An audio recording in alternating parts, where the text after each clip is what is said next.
is Fernanda. Today I want to talk about how to stop changing people, or how to stop trying to change them. I'm on my way to work, but I just felt like I really just needed to talk about this today. And yeah, let's get started. So first, it's about realizing how you're expecting someone to show up, what you think they should be doing, how you think they should be acting, what they could have done, and separate that from what are they actually showing you now? How are they showing up consistently now? And just notice the difference in those. Because it's one thing to attach to an outcome, to attach to how you think they should be, and then there's a lot of peace that comes with just letting them be, just letting them show up how they do, and afterwards using your discernment and saying, I agree with this or I don't, and then you can take a step back if you don't agree with it. Because the truth is, like, you can't control what other people do, and you can't make someone do something. And as much as they can love and care for you, you're not in charge of their actions, they are. You're only responsible for how you act and how you allow things to affect you. So if you're not happy with something, you don't have to put up with it. But I feel like there's so much effort that goes into trying to make someone do something, or if you attach your worth to how they show up for you, it's exhausting, and it makes you feel bad if they're not showing up the way that you think you deserve to be treated. And the truth is that it's not. Like, you are worthy exactly how you are right now. It doesn't matter what you think you bring to people. I mean, it's a beautiful thing to bring your light to all of your relationships, and there's always something special and unique that you bring to them, but it doesn't make you better if you help people heal, if you help to fix people. And a lot of us learned to do that in order to be loved, but it doesn't mean that you need it to be loved.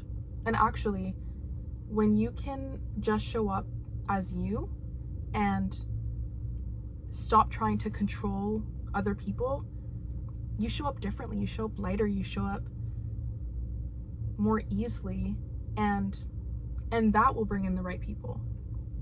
And here's the thing that I was thinking about.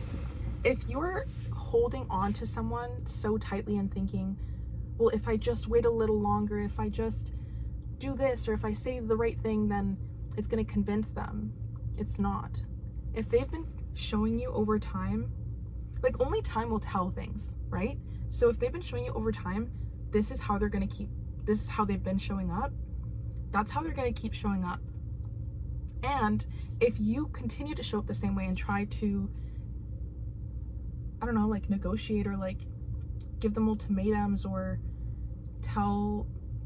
try to change them, they're gonna keep reacting the same way to your reaction, right? Or they're gonna keep responding the same way. But then if you pull yourself back and you stop giving that your energy, think about how much you could be doing with that. Because your greatest resources are your energy, your attention, and your time. And instead of putting that towards a person outside of you, or a circumstance outside of you, and you bring it in and you use that to plant seeds within yourself, to help yourself grow, to help yourself heal, that's way more beneficial for you. And in doing that, you're leaving room for something better, for something that you actually want, for something that you feel is actually aligned with what you want. Because if you think about, let's say you're eating, right? And your mouth is full. How are you going to keep eating stuff? But if you finish what's in your mouth, what you were chewing on, then more can come in, right? So, and it's the same thing, like, if you're gripping so tightly to something, like, you can't grab more.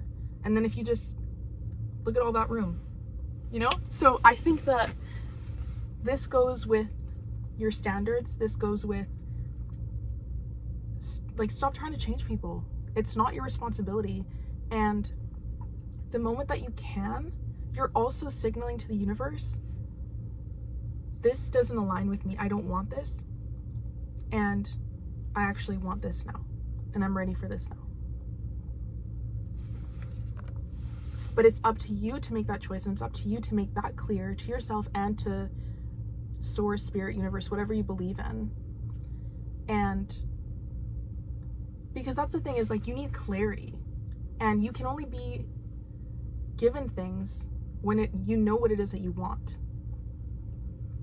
And when you stop trying to change people, that's signaling, I don't want that. And it's just exhausting. Like, why would you use your energy towards someone when you've already seen what happens? Like, you can't change them. You're not responsible for them.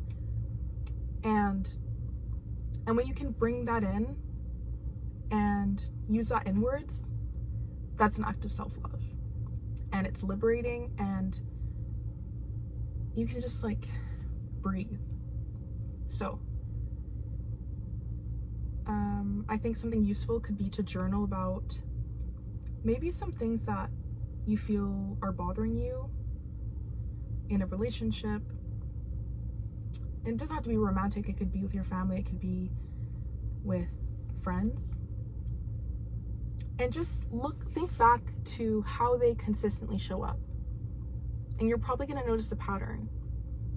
And just remember that it's not up to you, and it has nothing to do with your worth and their capacity, or your capacity to be loved. You are loved just as you are. You are loved just for existing. And you have so many beautiful things that you bring to people. And especially if you're continuously being mistreated, you're allowing that. Like, you can remove yourself. You can choose, I don't want this anymore. And that's an act of self-love too. So yeah, I think that's all I have to say about that right now. I hope you enjoyed. I'm going to work, and I love you, and I hope that you have a good day. Bye.